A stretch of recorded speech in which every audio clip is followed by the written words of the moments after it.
Hello, I'm Mimi Lichtenstein, and today on Adventures in Luxury Travel, I am here with Mike Bloomquist. We have a very fun topic that I know is on a lot of people's bucket lists, and that is renting an RV to drive across country or within different areas of the US. So I'm very excited to have Mike on today. Welcome to the show, Mike. Thanks, Mimi. Great to be here. Well, thank you for coming. And maybe you could give us a little bit about your background, because I understand you got into this business a little bit serendipitously. It's not that you were brought up driving around the United States in an RV with your parents. You want to give us a little bit of your background? Well, not driving around, but we did RV quite a bit as a kid, mostly through travel trailers where you're pulling an RV behind your car or station wagon. But yeah, in the early 2000s, I acquired an RV and just wanted to flip it. And when I was remodeling it and selling it and trying to sell it on eBay, I started getting a lot of calls for people wanting to rent it. And this was in mid 2000s. The Great Recession was starting to be in full swing, and I was having a hard time selling it. People didn't really want to buy, but they wanted to rent. And there was no marketplace like there is now for it. It was completely different. And so that's kind of where it started with the RV business. But man, I've been in travel and hospitality for almost over 20 years now. I lived in Hawaii. I worked in New York City with all the hoteliers. And so I love travel. I'm a hospitality guy. I like all aspects of it, planning it, the logistics behind pulling off great trips. So this is kind of a combination of travel and, loving RVs. So it's not work to me anymore. I've been doing it almost 10 years now, and it just feels like what I should do when I wake up. Excellent. You and me both. And so the model, the way your business works, is that you actually don't own any of the RVs, right? People own RVs, and you are kind of the matchmaker between people who are looking for one and people who own them. Yeah, that's correct. We're really, in essence, a private management company for equipment, for people's equipment. So we, some of our clients, they never rent or share their RVs. We just handle all the aspects of taking care of it for them. Especially a lot of new people in the market. But some of those people do want to produce revenue on their equipment when they're not using it, just like an Airbnb or vacation rental by owner. We handle and manage that asset for them. And we do a revenue share. So we share the revenue that's gained over the rental. And the onset of companies like Outdoorsy and RV Share, they've actually really helped launch our business even further than what we had, because they allow some insurance to be gained through those companies. There's some payment solutions. It gives some credibility to people that may not just want to call a private owner up and ask to rent their RV. You can do it through the platform now. Yeah, it's amazing how much, right? The onset of Uber, Airbnb, and all of that has just completely transformed people's ability to take an RV and do this without having to own it, which I agree. I don't think I'd want to own one, but I would like to. I have it on my bucket list. Haven't done it yet, but I will. Yeah. All right. So today we're going to touch a little bit on why rent an RV, lots of different reasons that people do it. Looking at the different types of RVs that are out there, from kind of the big end to the smaller end, having a driver, not having a driver, the different cool places that you can go, and then over the top, big, super fabulous luxury buses, and some takeaway tips at the end. So let's dive into, I think of this a little bit as that cliched phrase, it's about the journey and not the destination, right? So if you want to get from point A to point B or go all around the different national parks, why not do it in comfort? So what are some of the different reasons that you see people renting RVs? Well, there's so many. I mean, and that's the thing, is we get all kinds of requests. It's never boring, that's for sure. There's always somebody coming up with a new idea on how they're going to use it, whether they want it parked in front of their house over Thanksgiving so they can have extra accommodations for guests, whether it's transporting someone from a summer home to a winter home on a one-way trip, family vacations, sporting events. We're even supplying some RVs for COVID testing. So we do event rentals, and could be a wine festival. I mean, there's so many things to be able to utilize, you know, an RV or camping. You know, the old traditional thing is, you know, get in an RV, put the kids in with you, and take a trip and see the country in a different way than you would normally. And so that's kind of the exciting part of working with RVs is it's so multi-use. And we became, you know, we started as a rental company. You know, that's what we thought we were. When you start a business, you know, you have your idea of what you're going to be, but your customers tell you what you're actually going to be. And we've become more of a luxury travel company than an RV rental company. So working with folks like you, Mimi, over the last year, we've had so many agents and professional travel people reach out to us and say, hey, we want to know how to do this and how can we really do it where we leave a positive experience with people. So we build whatever the customer wants. We make some good suggestions to help them along the way. And then we build a great experience for whatever they want to do. Mm-hmm.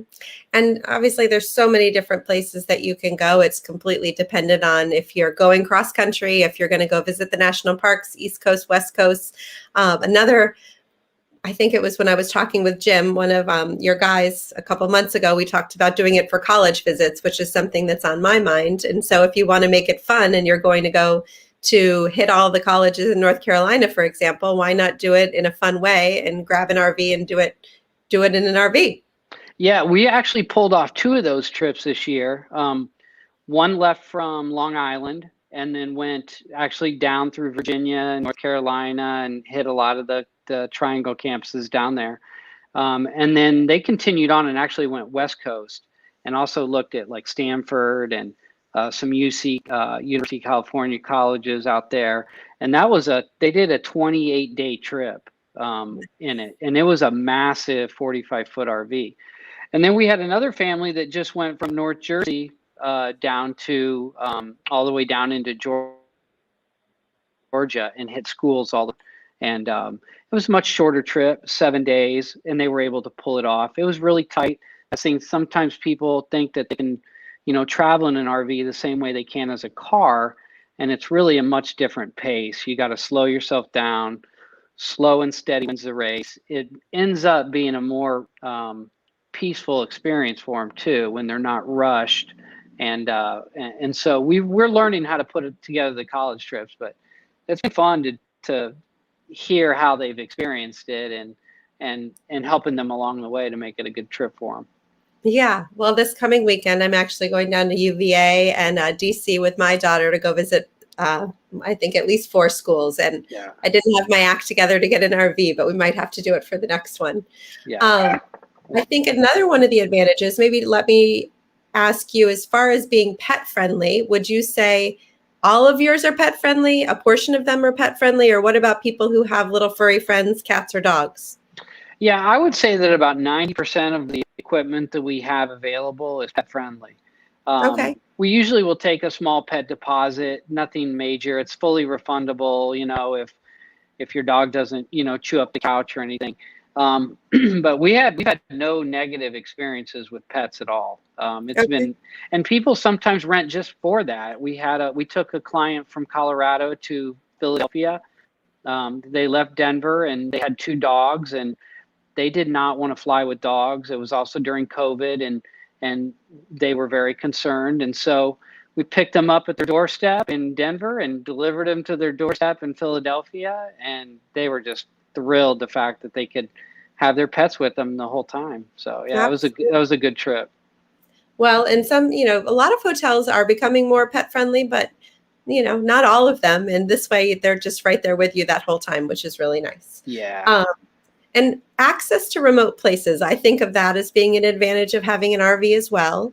That comes with benefits and some limitations. So I had 2 questions. One, someone wrote in ahead of time and asked me about, can you sleep over places without being somewhere with an RV hookup? So could you go stay, you know, in some beautiful remote, you know, wooded area out west without having an RV hookup? How does that work?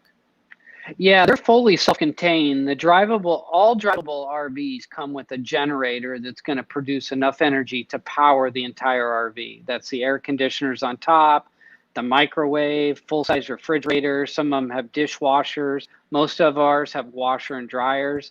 And then they have holding tanks that will catch the water from your sinks in your shower and from the toilet, and they'll go into holding tanks. So you can be fully off-grid. They call it boondocking. And it happens a lot out west on Bureau of Land Management land, where you can basically go anywhere and stay wherever you want. Okay, well, that's good to know, because I was assuming that you had to have some hookups. So maybe it's dependent on how many people you have with you, but like how many days could you go without hooking up to an RV, like in an RV park, for example? Yeah, most of it really depends on how much fresh water you have and how much fuel you use. So most of them have 100 to 150 gallon freshwater tanks. So for people showering, you're taking quick showers. You're not, lounging in there. It's not a spa kind of situation, because you'd have to conserve. It really, you start to think about your resources and what you're using. So I tell people to be mindful of that. And then the fuel, you can run your generator anytime when you're going down the road, when you're parked, unless you're in an area where they have quiet hours and they don't want you running a generator. But if it's nice weather and you don't need air conditioning or heat, you could go a week to 10 days being off grid if you're conserving your resources. Okay, that's awesome. That gives you a lot of freedom, obviously, to be in very remote places without provisions. So you better bring your provisions with you. That's for sure. Yeah. Okay. Definitely. We're going to touch on some of the fun photos that you sent to me ahead of time. And for those people who are listening and not watching, they can always go over to the video and see some of these. But I love this one. Of course, it kind of uses a wide angle lens, but it looks extremely spacious, Mike. Tell us about how kind of luxury these are and what kind of facilities they have, kitchen, baths, and all that. Yeah, well, we do specialize in luxury RV travel, hence the name Lit RV stands for luxury and travel. And so most of ours are these larger, very well appointed motor coaches. This is considered a Class A. It's 45 feet long. This is a 2020 Berkshire, and it has 2 full bathrooms, bunks, and will sleep 8 adults comfortably. As you can see, it has a full-size refrigerator, and I'm not so sure if this was taken with a wide-angle lens. It has 2 opposing slide rooms, and what that is if you can imagine this being the walls of the RV, the walls will expand out, and so it'll almost double the size of the interior space when you're parked.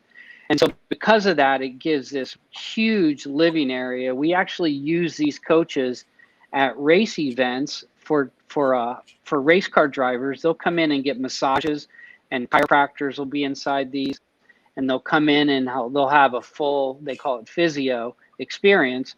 And it's because there's so much room in these, we can actually put full massage tables in the living rooms of them.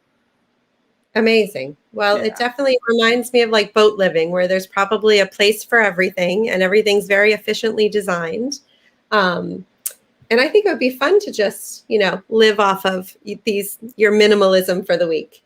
I think this is it looks like maybe more of a master bedroom, and this one looks a little fancy. It reminds me a little bit of Las Vegas. Yeah, it definitely is. This is one of our Prevost buses. Some of the older ones, and some of these older buses, they're built so strongly and they're crafted so well that a 20-year-old vehicle, you could never tell it was 20 years old until you get into some of these interior designs that haven't been upgraded. And this is an older one. One of our clients still loves the look of it. I think it's a 2004, but yeah, it has a lot of glitz and glamour and gold. And people do refer to it as a Vegas kind of style. Yeah. Okay. And you can tell this is a little newer. Yeah. Well, you've got your recliner, your big TV. You have access to direct TV, so you can watch probably Netflix too, and kind of kick back. I could see how, people, obviously a lot of people retire and decide they want to buy an RV and just go drive around. And standard amenities, just like you said, all of our luxury RVs come standard with satellite TV, Wi-Fi, As you can see, there's washer and dryers. This is a beautiful 2000. That last one was a beautiful 2018. Yeah, right there. It's got a bath and a half. That's the master bath in the back. And so they're spacious. They're warm. They're inviting. You don't feel claustrophobic in any of these. It's a nice way to travel. Mm-hmm. And then, so the ones that have the 4 bunks, you mentioned the one earlier about it had 2 full baths, I think, and it slept 8 people, which included maybe a set of bunk beds like this. Mm-hmm. Yeah, that other one just had 2 bunks. This is considered a star coach, and this is popular in the music industry. We do work and have some crossover with the music and entertainment industry where, let's say a rock star is going out on a tour. They may take a star coach for their personal coach where it allows them to have a private bedroom in the back, bunks down the middle for family, and then there's a lounge up front. But we do use some of these for larger groups that need to sleep, individuals, 6 to 8 people going on a golf outing or a girls trip. And so we'll pull in some of the ones that'll sleep more people. So fun. Okay, so does this, just out of curiosity, for like bachelor or bachelorette parties, are these popular for that as well?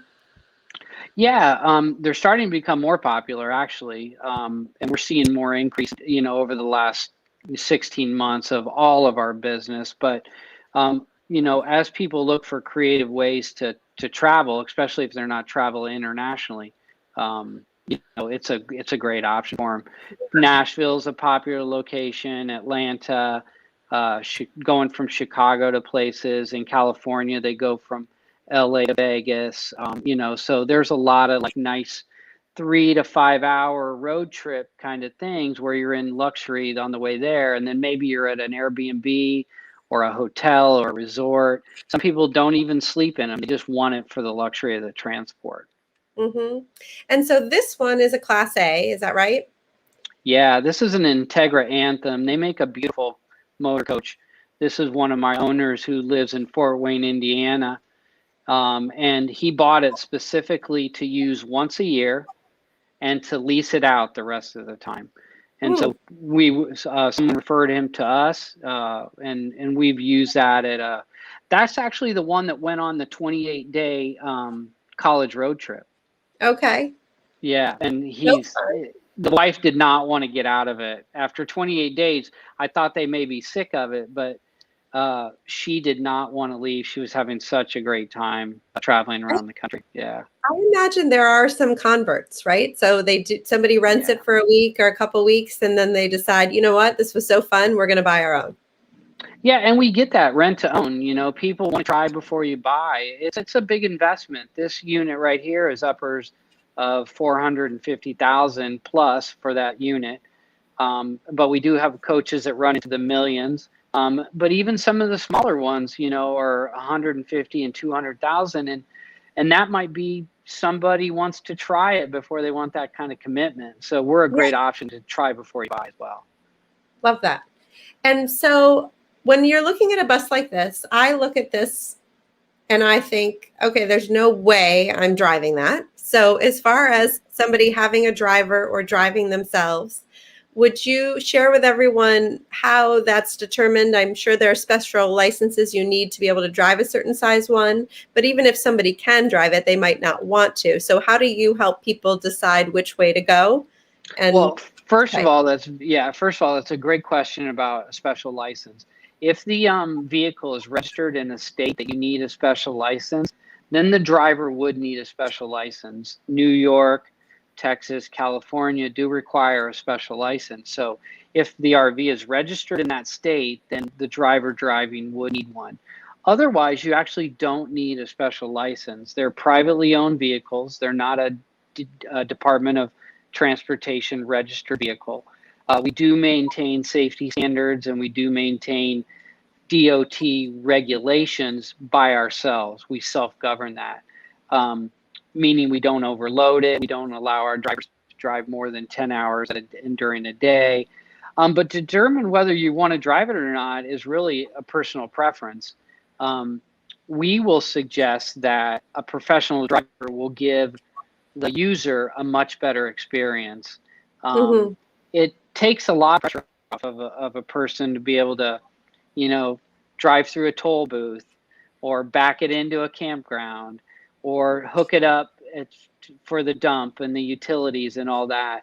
So the experience of a private driver where literally the RV shows up at your door, a driver helps you load and then gets you going down the road, gets you to a campground or a resort.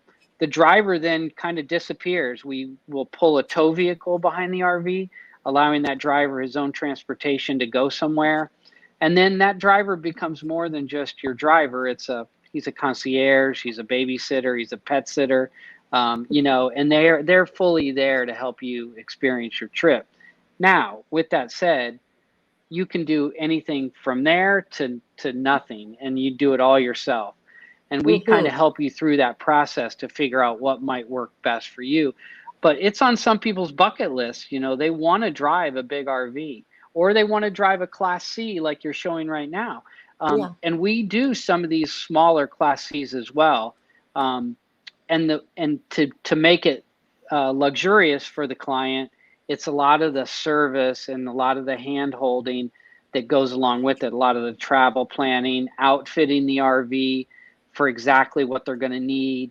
So we still put our luxury spin on it, even though it might not be a luxury piece of equipment. Okay, that makes sense. And so help me understand, as far as a range of pricing and a number of days, I think of it like a villa, for example. Do you have minimum numbers of days? Is there, distances that people have to stay within? And then what is the range of price points from if you're self-driving to if you're having a driver come with you? How do you give us some guidelines on that?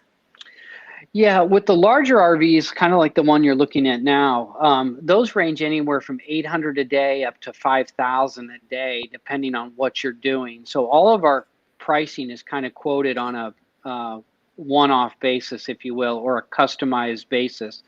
There's a lot of variables that go into it, how far you're going to drive, and we do not limit the amount of mileage. We also include mileage in all of our pricing, meaning we're not going to say you can drive 100 miles a day for free, and then every mile after that's going to be $2 or $3 or $4 or $5 a mile. That's a typical industry thing with rental companies. We like to have kind of an onboarding session with our customers, find out what they're doing, and then we'll build an all-inclusive price so they know exactly what their costs are going to be upfront, and then they know what they're getting into. We can even help determine how much fuel is going to cost, what your campground fees are going to be.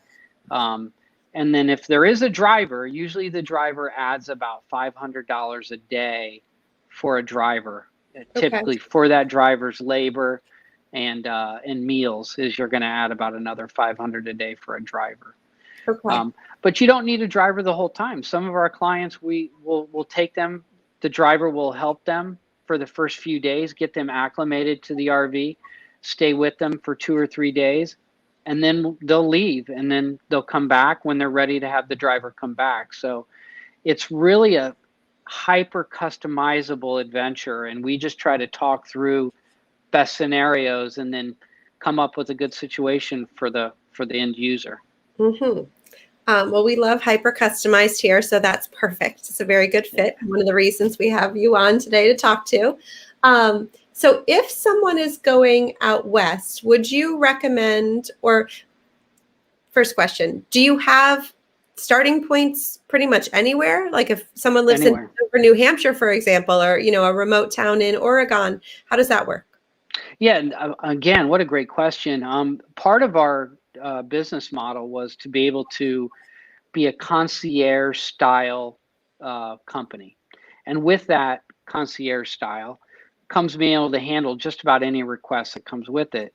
So part of it is nationwide delivery and retrieval. So whether you want to start your trip in New Hampshire and drive to Salt Lake City and end it, or whether you want to start your trip in Salt Lake City and end your trip in New Hampshire, or whether you want to do a round trip for the whole thing, we accommodate that. So yeah, we bring the RV right to you. We spend several hours with you going over how to properly operate it, how to safely drive it if you're self-driving it. Some of our RVs, we will not allow self-drivers. We have a couple similar to this Prevost bus that are pushing $1 million. And because of insurance and other liabilities, the owners would rather a professional driver drive it and not just a customer or a client. I think it's fair.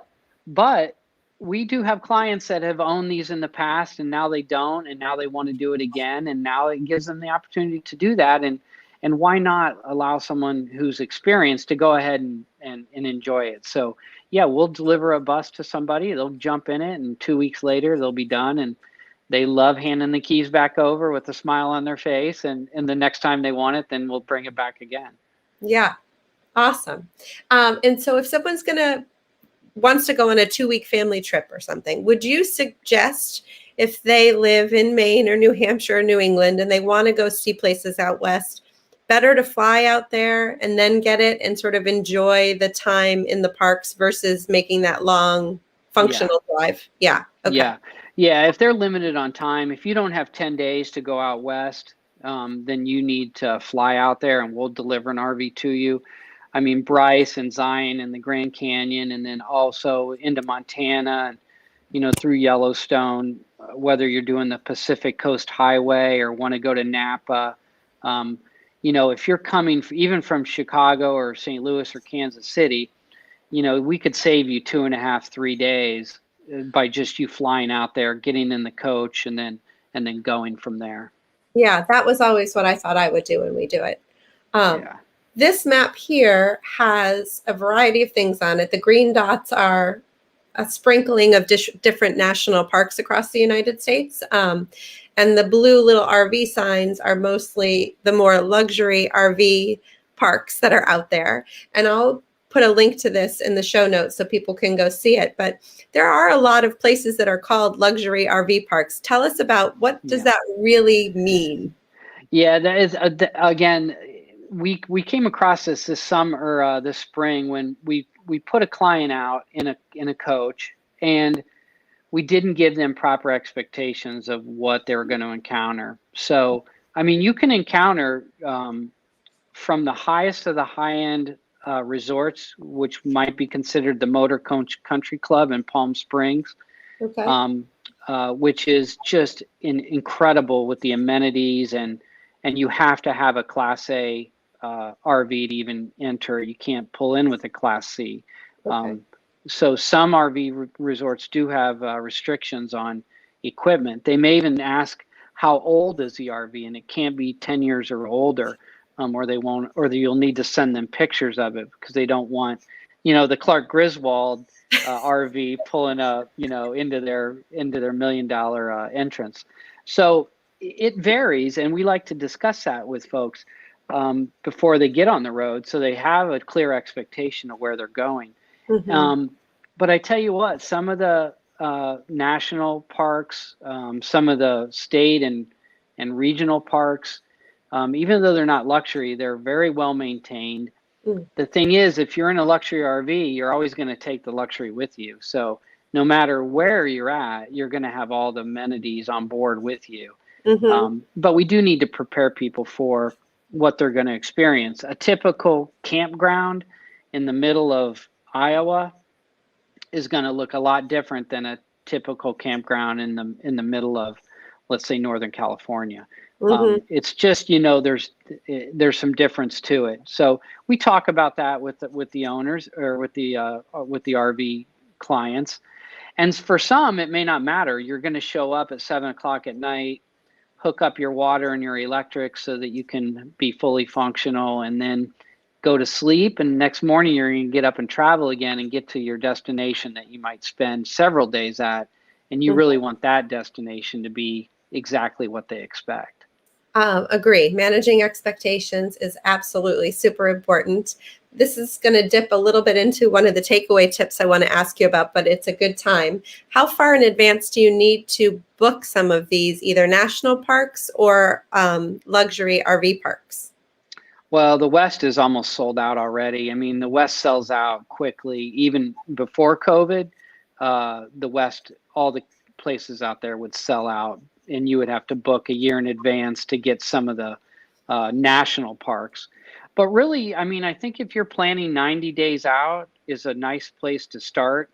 So if you can plan your, a full 3 months out, we can find you accommodations just about wherever. And so, and a lot of the places hold about 10% of their availability for last minute bookings. And so it does allow some people to roll in the day of and still find a place. But like you said earlier, we can always pivot and put you in a place where you can just feel comfortable of staying the night, and then get you onto your destination the next day. Mm-hmm. I think that's a good guideline. 90 days. I mean, a year out, people are booking some of the national parks if you're staying in one of the lodges or something that far in advance too. So I think anytime you want to go to national parks in the height of the season, which is typically summer into early fall, think about it over a year in advance. Yeah, definitely. And then, so I brought in a couple of pictures just to remind us of all the gorgeous places out west where you could go out and see them up close and personal in an RV. And the first one is Zion, and a favorite place for so many people. Active, outdoorsy, adventurous. If you're taking an RV, do all of them have like the something on the back to fasten the bicycles to, or would that be something optional that you need to make sure yours has if you want to bring your bicycles? Yeah, we always ask clients if they want bicycles. We can provide them with a rack on the back. We have racks that hold up to 6 bicycles. Okay. Some of the RVs have enough cargo space underneath where you can actually put bikes underneath if they're just two, or a couple kids' bikes. And so, yeah, there's always some kind of way for us to add bikes, add motorcycles, add scooters, power bikes.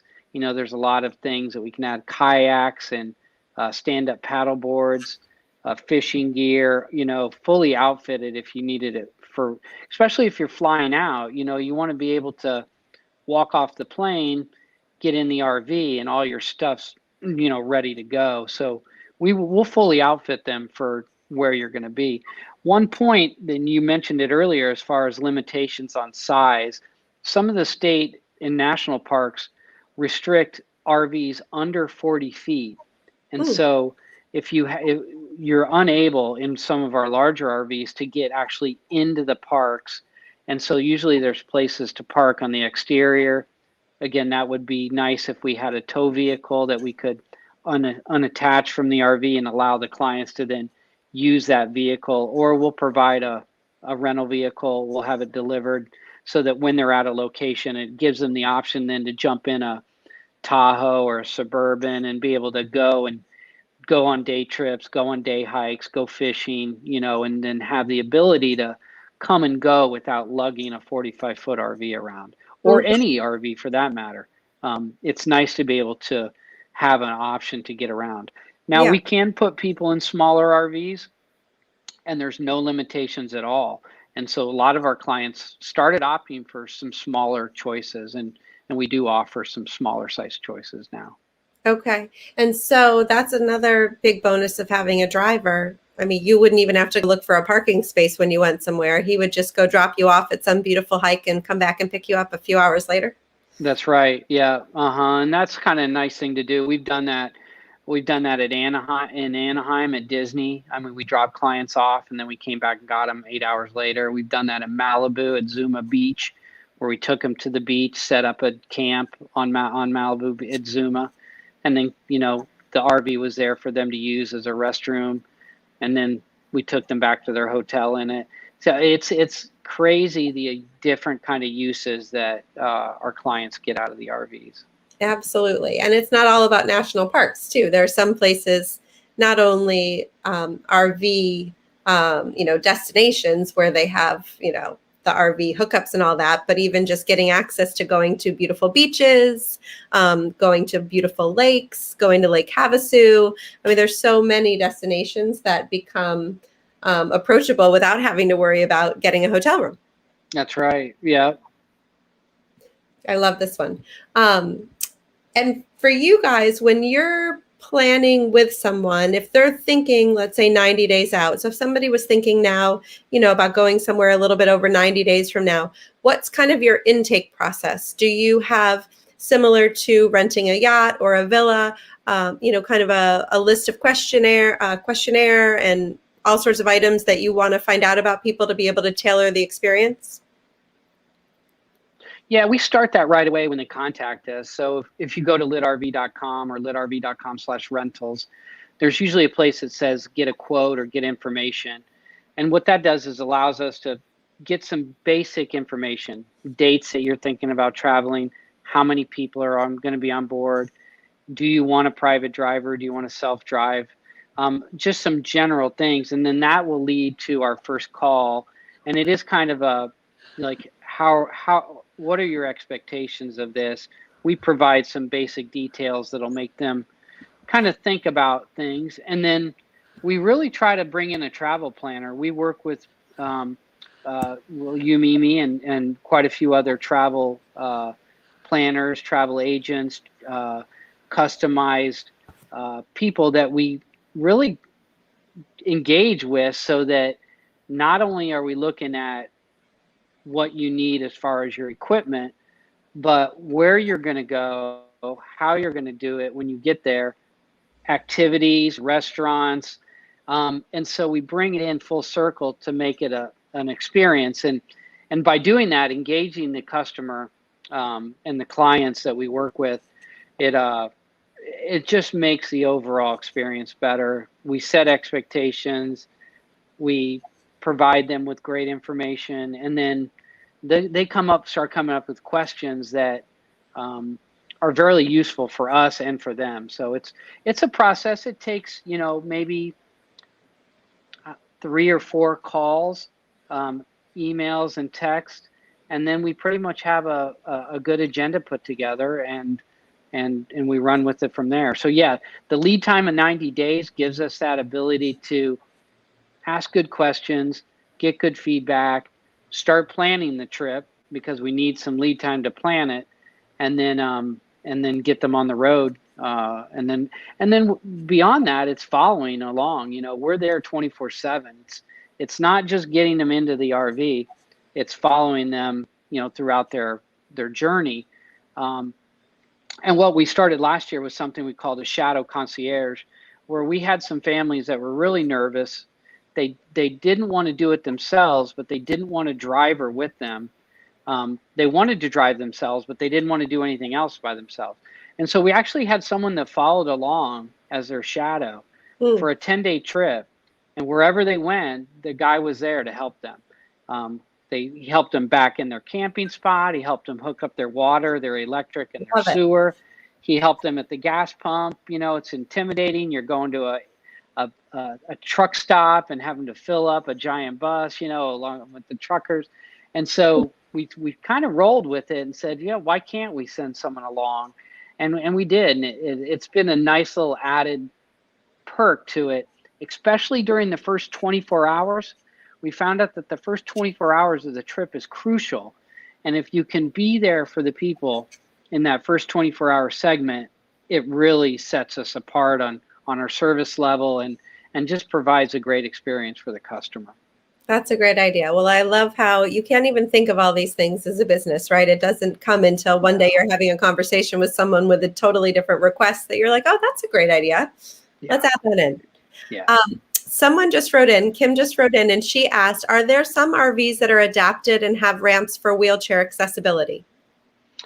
Yes, there are. And occasionally we have those and we can get our hands on them. We're considering, as you mentioned earlier, we don't own any of our RVs currently. They're all managed. We're considering purchasing a couple RVs, and one of them is under consideration, is a fully ADA compliant, handicap accessible RV. We started to get more of those requests this year. We actually were able to pull off a couple of the requests by using a transfer chair or a sling that the wheelchair bound person could be transferred to and then taken into the RV and then placed, and then we put their wheelchair in the cargo bay underneath. So we have been able to adapt, But currently in our fleet, we don't have a fully ADA handicap compliant piece of equipment. Okay. Well, maybe as a follow-up, you can let me know if you definitely plan to get one of those, because I'd love to let people know. Yeah, and we want to have that ability to serve that that customer base too. I had a nephew that was born with spina bifida and was wheelchair bound, and I know he loved being able to get out and go. His dad kind of customized their van to be a camper van, and so yeah, we want to be able to serve the handicap market, definitely. Okay, great to know. Another question just came in about how many people can be safely seatbelted in the RV. Not as many as seatbelts that are allowed. Now, the law states that only the front driver and passenger of an RV need to be seatbelted, but there are seatbelts under the couch. Usually there's 3 sets of seatbelts under a couch. The dining table will usually have 2 seatbelts facing forward, and not seatbelts for rear-facing passengers. We have installed seatbelts in certain RVs where there weren't enough seatbelts. I picked up triplets. One time we took brand new triplets from Milwaukee to Wilmington, Delaware. And so we had to install 3 seatbelts that the car seats could be strapped into on an older RV with a couch that did not have seatbelts. But usually anywhere from 6 to 8 people total is the capacity of most RVs. Now there's some that do have more, but 8 people is usually the max, and so there'll be 8 seat belts on board. And how does that work for a Class C RV? About how many would there be? It could be as up to 8 as well, because there are some Class Cs with bunks that will sleep 8 people, and the capacity will be 8. So that's kind of the magic number as far as seatbelted passengers in an RV is 8. Okay, great to know. And talk to me about apps. Let's talk a little bit about some takeaway tips. And I know you sent me a screenshot of some of your favorite apps, which I'll pull up right here. I think of things like, how do you know where all the bridges are that you're too tall to go under? Is there an app for that? How does that work? There is the one that says all stays at the bottom left there. They have a one that will show bridge and tunnel clearance, but we also recommend using a Garmin GPS that's specifically made for RVs.